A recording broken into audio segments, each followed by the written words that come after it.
라는 제목으로 말씀을 나누겠습니다. 여러분들이 아침에 눈을 뜨면 가장 먼저 하는 것이 무엇입니까? 물을 먹는다라고 우리 민찬이가 말했습니다.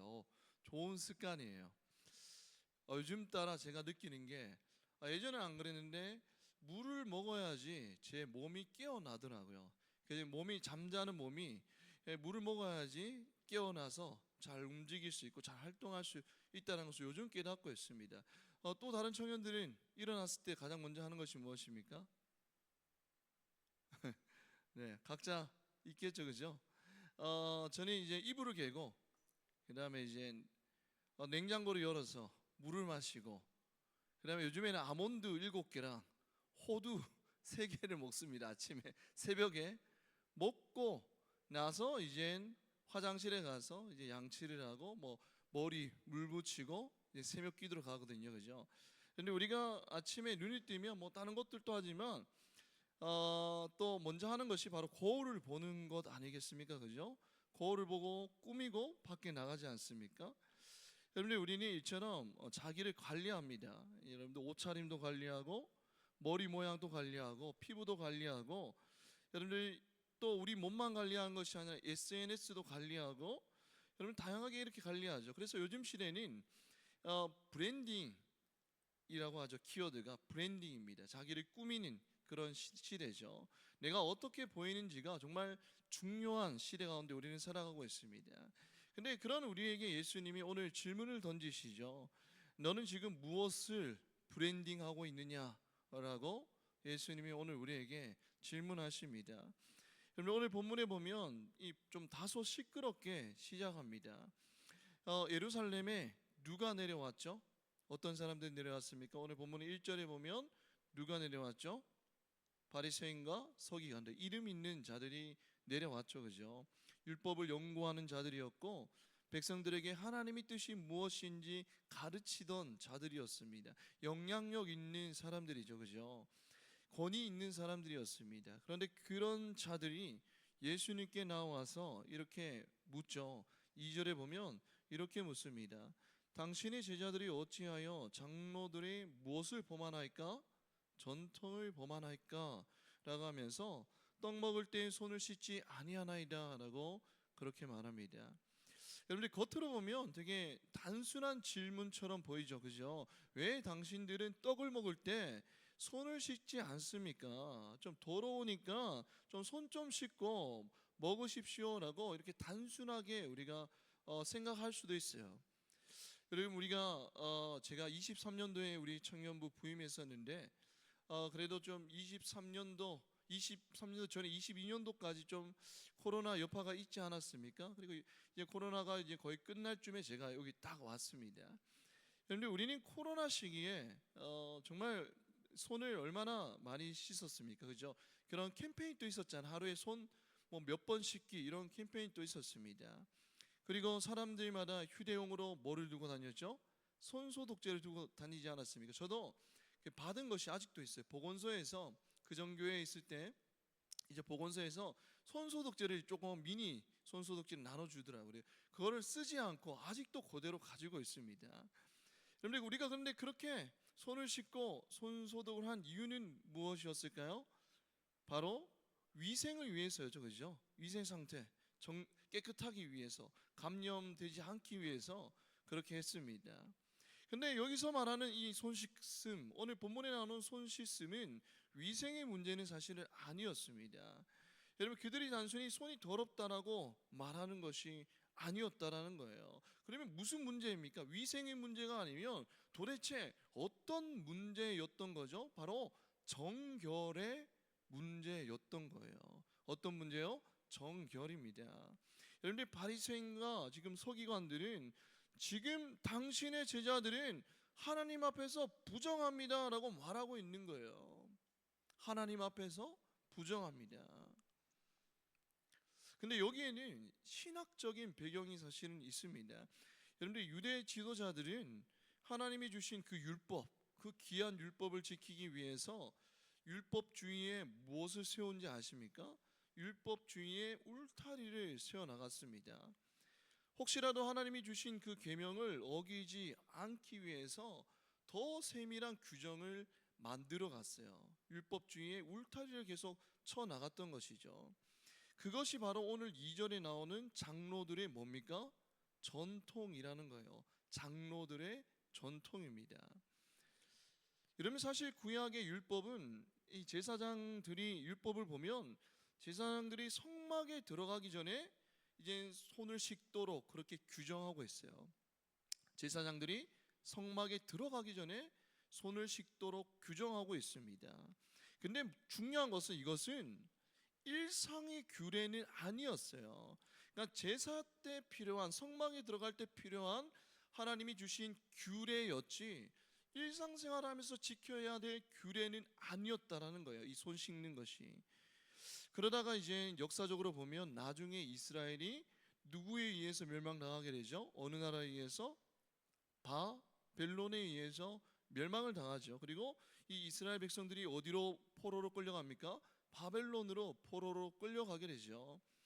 그러면서 이제 이방 문화에 강하게 노출됩니다. 이방인들과 같이 섞여 살면서 그 이방의 강력한 문화에 유대인들이 노출되게 되죠. 그래서 이 유대인들의 그런 이방 문화에 노출된 상황 가운데서 그들의 신앙의 순수성을 지키기 위해서 무엇을 강조하기 시작했죠? 일상생활에서 무엇을 강조? 아까 전에 말한 제2적인 정결, 그러니까 제사 때 지켜야 될 그 제2적인 정결을 일상생활 가운데서 강조하기 시작했어요. 손 씻는 것 제사에 관련된 규례였지만 이제 일상 속에서 지켜야 될 규례로 그렇게 확장되어 갔다라는 거예요. 그래서 오늘 본문 2절에 나오는 일상생활에서의 손 씻기 규례는 본래 율법에 있다 없다? 율법에 없는 거예요. 하나님이 주신 것이 아닙니다. 그러니까 이 전통은 그들이 만든 거였어요. 하나님이 주신 것이 아니라 그들이 만든 것이었습니다. 여러분들 의도는 좋았죠. 경건입니다. 거룩, 율법을 더 잘 지키자라는 그런 좋은 의도였습니다. 그런데 시간이 흐르면서 이 울타리가 집보다 더 커져갔다는 거, 이게 문제입니다. 하나님이 주신 그 율법을 잘 지키기 위한 그 전통이 율법보다 더 강력한 기준이 되었다라는 거예요. 이게 문제라는 겁니다. 그래서 예수님은 대묻죠. 오늘 뭐라고 묻습니까? 너희는 어찌하여 너희 전통으로 하나님의 계명을 범하느냐라고 하죠. 여러분들, 집을 지키기 위한 울타리가 이제 더 커져 버려서 그 울타리가 집을 삼키는 그런 상황까지 온 것입니다. 여러분, 예수님은 바리새인들의 그 전통을 지적하시면서 더욱 이제 근본적인 문제를 드러내십니다. 그러면서 이사야 말씀을 인용하죠. 8절에 한번 우리 다시 한번 읽어볼까요? 8절 시작.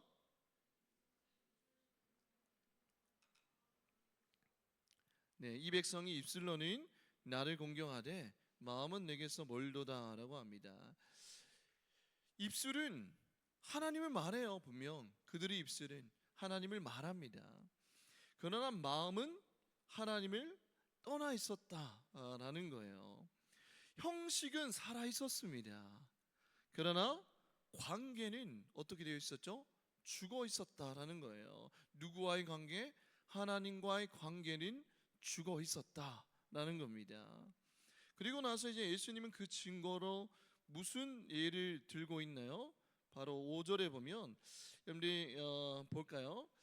그 고르반 제도를 들고 있습니다. 여러분들 5절 한번 읽어볼까요? 5절 시작. 너희는 이르되 누구든지 아버지에게나 어머니에게 말하기를 내가 드려 유익하게 할 것이. 네, 좋습니다. 여러분들, 당시 바리새인들은 어떤 전통을 지키고 있었을까요? 여러분들, 하나님께 드림이라는 전통을 지키고 있었어요. 하나님께 드림, 이거를 다른 말로 말하면 고르반 전통이라고 합니다. 고르반 전통. 근데 이 고르반 전통이 무엇일까요? 한번 제가 설명드릴게요. 어떤 사람이 이젠 아픈 부모를 모셔야 되는 상황입니다. 재산이 필요하죠. 부모를 모시려면 재산이 필요합니다. 그런데 이 자기 재산을 두고 어떻게 선언하냐면 이것은 하나님께 드린 것입니다라고 선언을 해버려요. 그러면 이 재산은 이제 더 이상 다른 용도로 사용할 수 있다 없다? 없는 거예요. 이 재산은 하나님께 드린 것이기 때문에 부모를 모시는데 사용할 수가 더 이상 없는 거예요. 하나님께 이미 드려진 것이라고 부모에게 말하기만 하면 부모에게 드리지 않아도 돼요. 이 재산은 부모를 공경하지 않아도 문제가 없다라고 누가 가르쳤죠? 바리새인들이 그렇게 가르쳤다라는 거예요. 이게 바로 고르반 전통입니다. 그래서 당시 자녀들은 재산에 대해서 이제 고르반이라고 맹세하고 나서 이제 부모가 죽고 나면 일정 금액을 지불하고 다시 그 고르반을 돌려받을 수가 있었어요.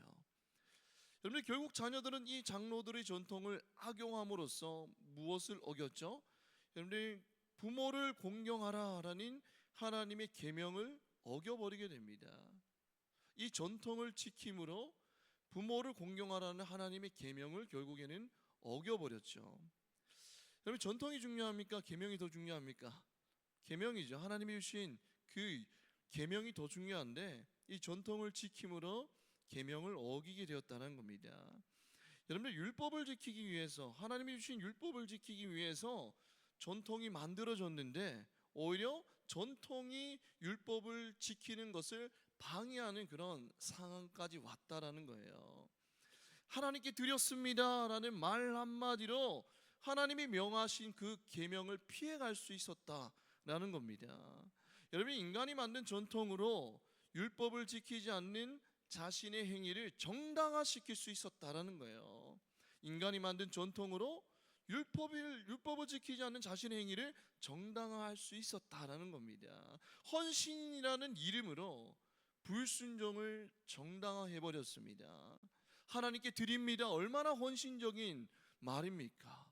그러나 그 헌신이라는 이름으로 불순종을 정당화해 버렸어요. 겉으로는 헌신이었습니다. 하나님께 헌신이었죠. 그러나 속은 회피였다라는 거예요. 하나님이 명하신 그 명령을 회피했다는 겁니다. 겉으로는 되게 경건이죠. 하나님께 드리겠습니다. 경건이었지만 속으로는 죄였다는 거예요. 하나님을 위한 행위가 하나님을 피하는 수단이 될 수 있습니다. 이것이 바로 전통의 무서움이라는 거예요. 여러분, 우리 저와 여러분들을 한번 좀 돌아볼까요? 우리 안에는 어떤 전통이 있습니까? 오늘 본문에서는 이 고르반 전통을 주님이 예를 들면서 그렇게 말씀하셨는데 우리 안에는 어떤 전통이 있을까요? 하나님의 말씀보다 더 중요시 여기는 전통은 무엇이 있습니까? 저는 오늘 이 말씀을 묵상하면서 인터넷 예배가 저는 떠올라지더라고요. 그런데 코로나 때 우리가 인터넷 예배가 활성화되었죠, 그죠? 그런데 인터넷 예배 그때 드렸던 이유는 사실은 불가피한 상황이었습니다.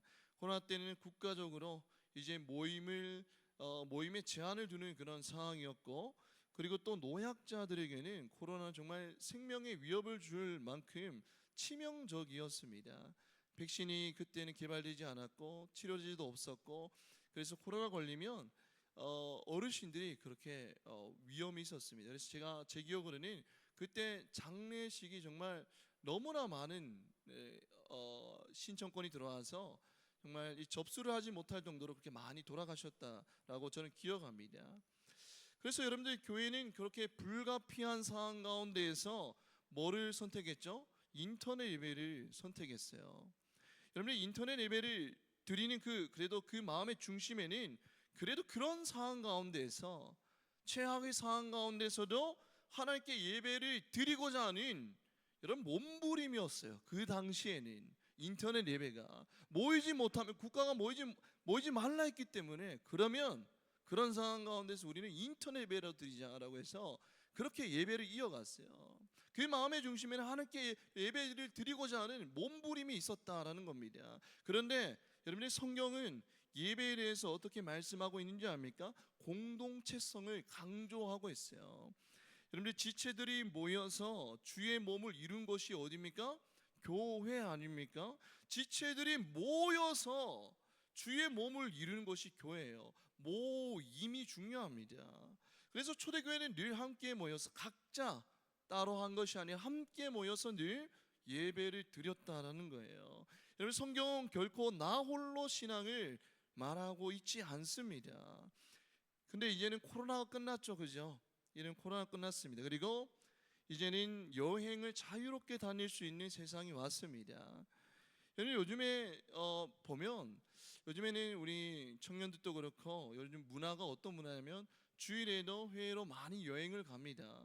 그래서 여행 가서 휴양지에서 놀기도 하고 그렇게 즐기고 옵니다. 여러분 주일에 우리는 여행을 가면서 우리는 무엇을 외치죠? 우리는 인터넷 예배라는 고루한 전통을 우리는 외치지 않습니까? 하나님, 제가 현지에 가서도 내가 하나님 앞에 인터넷 예배를 드리겠습니다 라고 우리는 고루한 전통을 외치지 않습니까? 그러나 여러분들 그렇게 말하는 우리의 마음속을 자세히 들여다보면 예배가 사실은 메인이 아니에요. 여행이 메인입니다. 사실 예배는 그냥 사이드 메뉴인 거예요. 여행은 가고 싶은데 예배를 안 드리자니까 뭔가 마음이 찝찝하지 않습니까? 요한복음 4장 24절 말씀, 요한복음 4장 24절 말씀 우리 한번 읽어보겠습니다. 요한복음 4장 24절 말씀 시작. 하나님은 영이시니 아멘. 영과 진리로 예배하래요. 여기서 여러분들이 영으로 예배한다라는 것이 뭐냐면 성령 안에서 드리는 예배를 말하는 거예요. 성령 안에서. 예를 성령의 도우심 안에서 마음으로 드리는 예배를 말하는 겁니다. 사이드 메뉴로 예배를 취급하는 것이 아니라 성령 안에서 내 마음을 깨뜨려서 하나님 앞에 드리는 전심으로 드리는 예배를 말하는 거예요.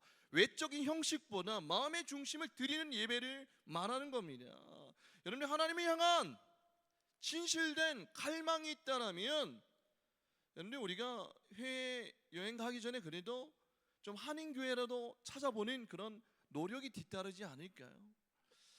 여러분 우리는 여행을 가면서 너무나 쉽게 인터넷 예배라는 고르반을 우리는 외치지 않습니다. 인터넷 예배 드리면 되지 뭐.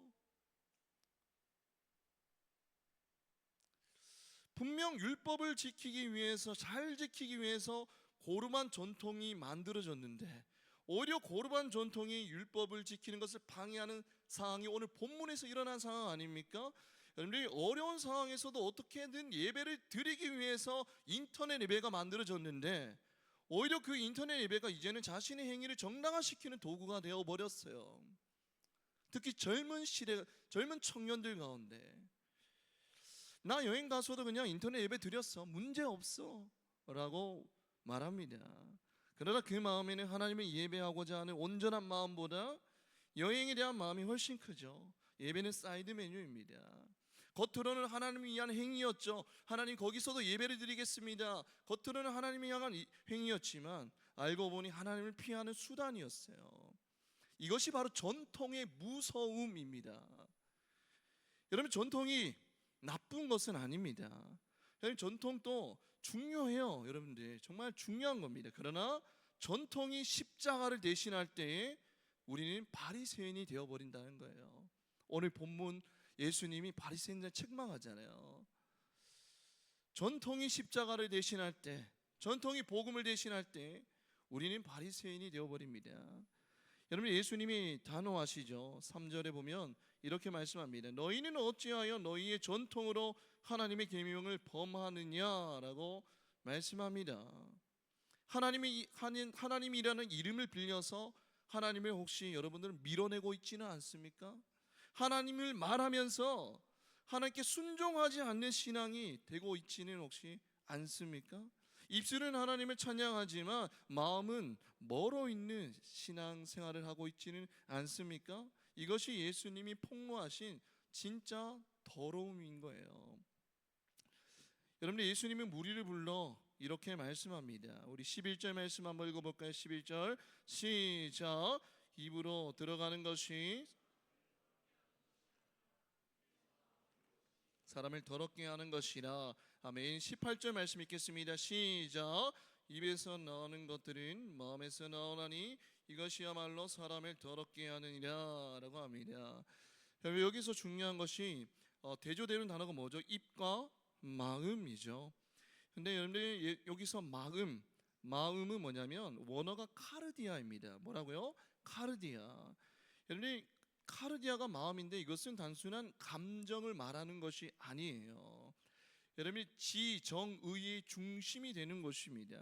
생각과 의지와 욕망이 모여있는 자리를 말하는 거예요. 여러분 우리가 진짜로 사랑하는 것이 자리한 곳을 말합니다. 하나님보다 더 사랑하고 원하는 것이 숨겨진 곳을 말하는 거예요. 여러분 바리새인과 서기관들이 무엇에 집중했죠? 손에만 집중했습니다. 쟤네들이 손을 씻냐 손을 씻지 않냐 손에만 집중할 때에 예수님은 손을 뛰어넘어서 뭐를 바라보셨죠? 그들이 심장을 바라보셨어요. 마음을 바라보셨다라는 겁니다. 여러분 더러움은 밖에서 들어오는 것이 아니라는 거예요. 안에서 우리 마음에서 흘러나오는 것이라고 말씀합니다. 여러분 우리는 너무 쉽게 환경을 탓하지 않습니까? 상황을 탓합니다. 이런 상황 때문에 내가 못 살아. 우리는 문화와 시대를 탓합니다. 이런 타락한 시대 가운데 우리가 어떻게 살아? 라고 말합니다. 그러나 예수님의 진단은 좀 다르죠. 여러분들 19절에 볼까요? 19절에 보면 악한 생각, 살인과 간음과 음란과 도둑질과 거짓 증언과 비방 모두가 다 어디서 시작된다고요? 내 마음에서 시작된다라고 그렇게 말씀하고 있다라는 거예요. 상황이 아니라 주변 환경이 아니라 사람이 아니라 어디서요? 내 마음에서 시작된다라고 주님이 말씀하고 있다라는 거예요. 여러분들 만일 더러움이 밖에서 오는 것이라면 우리는 환경을 바꾸면 돼요. 그죠? 환경 바꾸면 되지 않습니까? 그러나 더러움이 우리 안에서 나온다라면 문제는 사실 훨씬 복잡합니다. 왜냐하면 우리는 스스로를 정결하게 하는 능력이 없기 때문이에요. 여러분들 정결은 위생은 손을 씻는 것으로 끝나지만 정결은 손을 씻는 것으로 끝나지 않아요. 우리 존재가 새로워져야만 합니다. 여러분들 우리는 깨끗하지 않았어요. 우리는 스스로를 씻을 수가 없었습니다. 죄인이었죠. 여러분들 우리에게는 스스로 정결하게 할 수 있는 능력이 없습니다.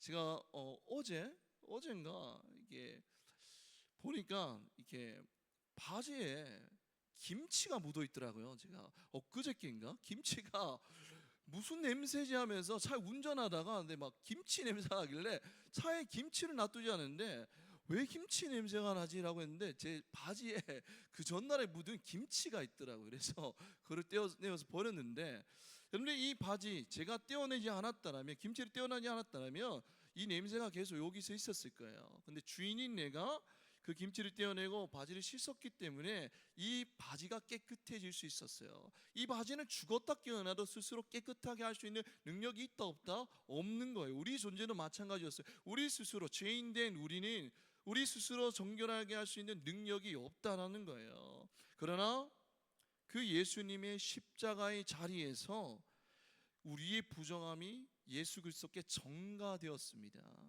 죄 없으신 분이 우리의 죄를 담당하셨다라는 거예요. 그리고 그분의 의가 우리에게 전가되었습니다. 여러분 이것이 바로 정결이에요. 손 씻는다라고 해서 정결해지는 것이 아니라 예수 그리스도의 의가 우리에게 전가되는 것, 이것이 바로 정결입니다. 그렇기 때문에 정결은 우리의 노력의 결과가 맞다 아니다? 사실 아니에요. 여러분들 예수 그리스도와의 연합의 결과라는 사실을 우리는 기억해야 됩니다. 여러분들 그리스도와 연합한 자는 이제는 새로운 피조물이죠. 새롭게 태어난 사람들입니다. 그렇기 때문에 우리는 더 깨끗해지려고 애쓰는 사람들이 이제 더 이상 아니에요. 우리는 이미 정결케 된 자로 살아가는 사람들입니다. 그렇기 때문에 우리는 이제는 질문을 좀 바꿔볼 필요가 있어요. 나는 얼마나 깨끗한가가 아니라 나는 누구와 연합되어 있는가라는 질문을 이제는 던져야 된다라는 거예요. 여러분, 우리는 손을 씻는 사람들이 아닙니다. 우리는 예수 그리스도의 심장을 받은 사람들이에요. 이제는 우리는 겉을 관리하는 사람들이 아닙니다. 우리는 새 마음을 받은 사람들이에요. 그렇기 때문에 더 이상 여러분들 정결해지려고 애쓰지 마십시오. 이미 정결케 하신 예수 그리스도를 붙드시기를 소망합니다. 전통이 아니라 십자가를 붙드십시오. 형식이 아니라 관계를 붙드십시오. 브랜딩이 아니라 복음을 붙드는 우리가 되어야 된다는 거예요. 그리고 오늘 집에 돌아가서 우리는 이제 이 질문 앞에 서야 됩니다. 나는 예수님을 사랑하는가? 아니면 이 신앙의 시스템 안에서, 이 신앙의 전통 안에서 혹시 안심하고 있지는 않은가라는 질문을 우리는 던져야 된다는 것입니다. 여러분들, 정결은 손에서 시작되는 것이 아니라 어디에서 시작된다고요? 마음에서 시작되는 것입니다. 그리고 그 마음은 어디 안에서만 새로워지죠? 예수 그리스도 안에서만 그 마음이 새로워진다라는 거예요. 여러분들, 우리의 전통이 우리의 의가 되지 않도록 바리새인들처럼 나 손 씻었으니까 나 신앙생활 잘하고 있어, 그런 우리의 의가 되지 않도록 우리는 다시 어디로 돌아가야 됩니까? 십자가로 돌아가야 됩니다. 우리가 붙들어야 할 것은 전통이 아니라 바로 십자가요, 복음이요, 은혜이기 때문입니다. 여러분들, 말씀을 맺겠습니다. 우리는 지금 오늘부터 사순절 몇 번째 주일이죠? 첫째 주일 아닙니까? 그죠? 여러분들, 이 사순절 기간 동안에 여러분들, 우리는 다른 어떤 것들이 우리 안에 있는 전통을 붙잡고 있지 않은지 한번 돌아보고 그 전통이 아니라 다시 복음을 붙잡는 우리가 되었으면 좋겠어요. 우리를 정결케 하신 그 예수 그리스도께 연합되는 그런 시간이 되었으면 좋겠습니다. 그래서 여러분들이 그 은혜를 가지고 세상 가운데 사순절 기간 동안에 바리새인들처럼 사람들을 정죄하며 다니는 자들이 아니라 세상 가운데 복음을 전하며 그 복음의 자유를 그들에게 전하며 가는 곳곳마다 하나님 나라를 든든히 세워나가는 우리 주의 청년들 되기를 주님의 이름으로 축복합니다. 이 시간 우리 다 같이 찬양하며 나아가겠습니다.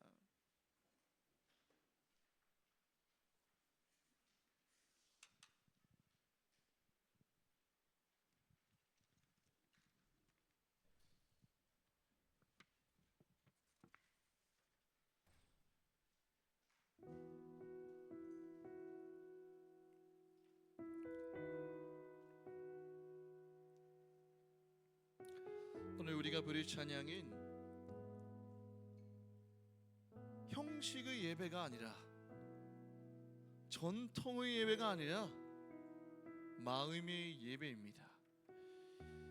오늘 찬양에서 이렇게 고백하죠. 내 맘 깊은 곳에 주께서 원하신 것. 주께서 원하신 것이 무엇일까요? 화려한 음악보다, 뜻없는 열정보다 중심을 원하시죠. 우리의 마음을 원하신다라는 겁니다. 바리새인들은 그 전통에 목숨을 걸었어요. 그러나 그들의 마음은 하나님을 떠나 있었죠. 그러나 예수님은 그들이 손에 집중하는 동안 예수님은 그들의 심장을 바라보았습니다.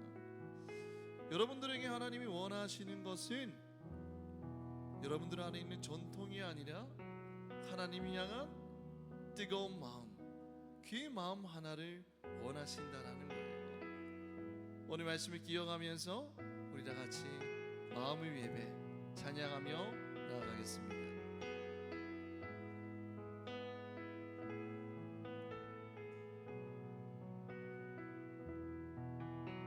찬양의 열기, 찬양의 열기 모두 끝나면 주 앞에 나와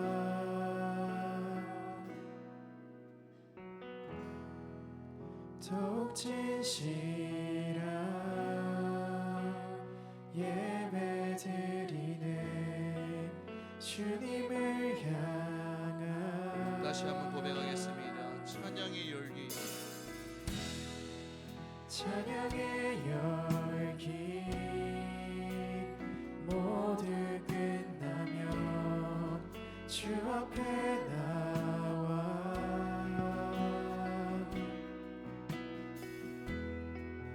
더욱 진실한 예배 드리네 주님을 향한 노래 이상의 노래 내 맘 깊은 곳에 주께서 원하신 것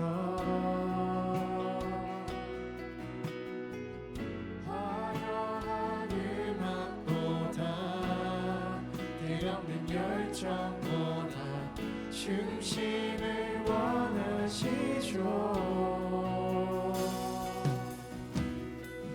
주님께 드린 마음의 예배 주님을 위한 주님을 향한 노래 중심 잃은 예배 내려놓고 이제 나 돌아와 주님만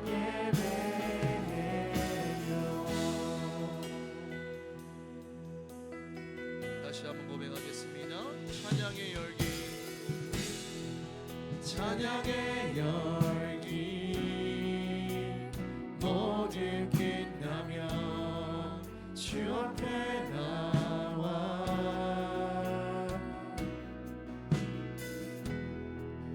더욱 진실한 예배 드리네 주님을 향한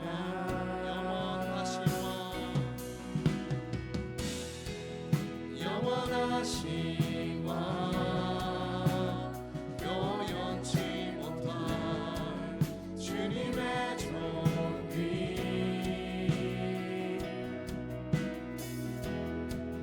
가난할 때도 연약할 때도 주의 모든 것 노래 이상의 노래 내 맘 깊은 곳에 주께서 원하신 것 화려한 음악보다 뜻없는 열정보다 중심을 원하시죠 주님께 드린 마음의 예배 주님을 위한 주님을 향한 노래 중심 잃은 예배 내려놓고 이제 나 돌아와 주님만 예배해요 주님께 드릴 마음의 예배 주님을 위한 주님을 향한 노래 중심 잃은 예배 내려놓고 이제 나 돌아와 주님만 예배해요 주님께 드릴 마음의 예배 주님을 위한 주님을 향한 노래 중심 잃은 예배 내려놓고 이제 나 돌아와 주님만 예배해 네 목소리로 고백하겠습니다. 주님께 드릴 마음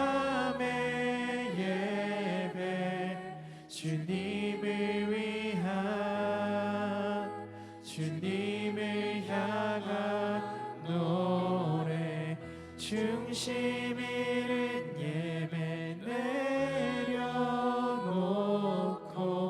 이제 나 돌아와 주님만 잔잔하게 고백해 가겠습니다. 예배해요. 주님께 드릴 마음의 예배 주님을 위한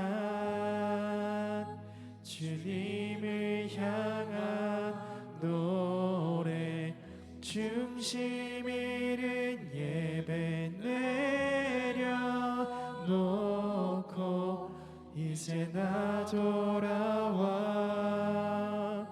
주님만 예배해요.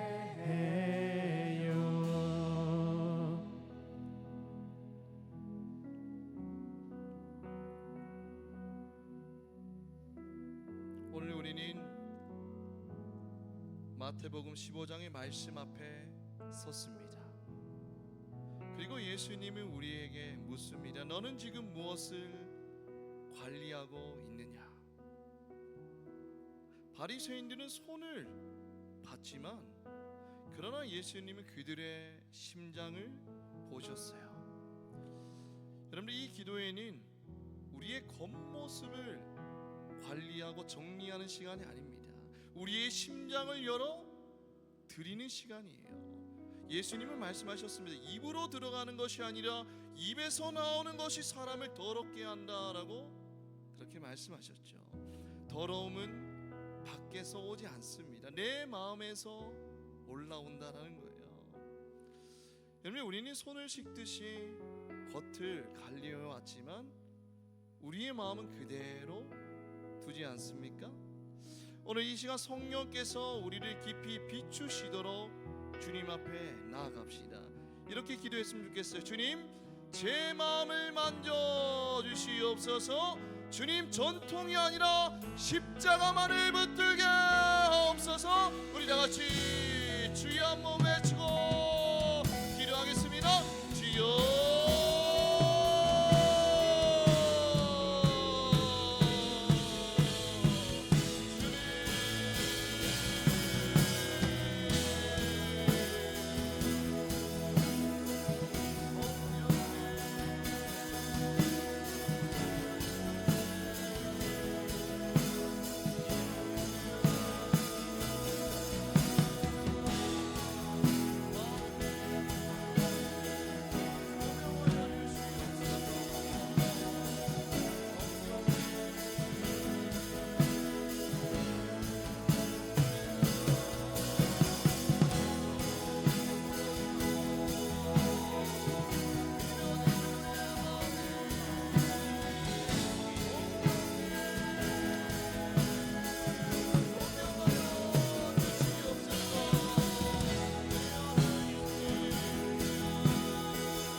대한 질문을 던지셨습니다.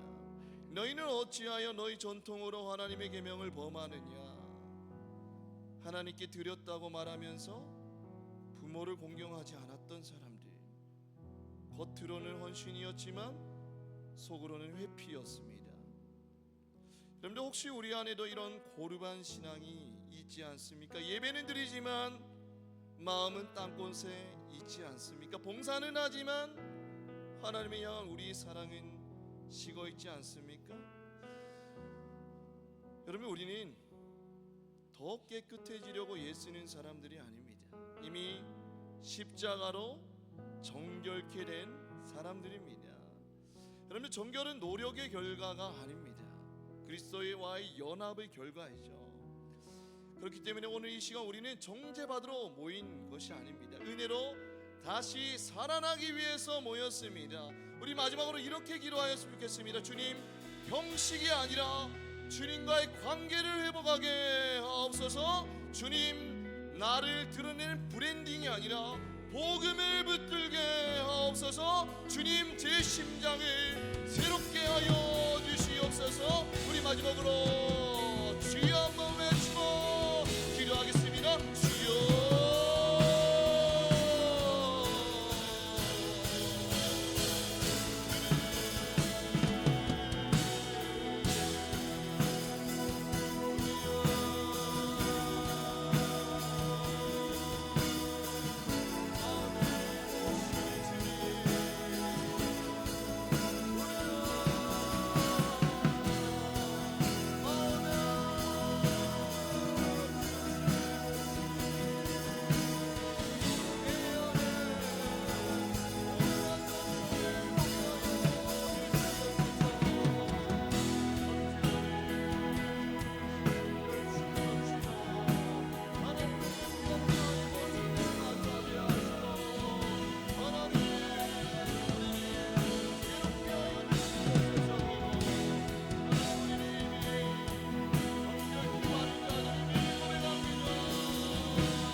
주님은 사람들의 손을 보신 것이 아니라 그들의 심장을 보셨습니다. 주님은 오늘 또 지금 이 시간 우리들의 손을 보시는 것이 아니라, 우리들의 형식을 보시는 것이 아니라, 우리들의 전통을 보시는 것이 아니라 우리들의 마음을 보시는 분인 줄 믿습니다. 성령님, 지금 우리 가운데 임재하여 주셔서 우리 안에 있는 고르반이라는 전통을 보게 하시고, 이제는 그 전통을 쫓아 살아가는 자들이 아니라 십자가 복음만을 붙들고 살아가는 주의 청년들 될 수 있도록 하나님 인도하여 주옵소서. 내 마음을 날마다 하나님 앞에 깨뜨려 드리며, 하나님 은혜가 아니면 오늘도 살아갈 수 없습니다 라고 고백하며 우리 마음을 드릴 때에 우리 가운데 임재하시며 우리와 동행하시며 우리의 눈물을 닦아주시며 걸음걸음마다 우리와 함께 하시는 그 살아계신 하나님을 날마다 경험하는 사순절 될 수 있도록 인도하여 주시옵소서. 그리하여 이 공동체가 전통이 되는 중심이 되는 공동체가 아니라 복음만이 중심이 되는 공동체 될 수 있도록 인도하여 주시옵소서. 사랑의 말씀 우리 주 예수 그리스도 이름으로 기도드립니다. 아멘.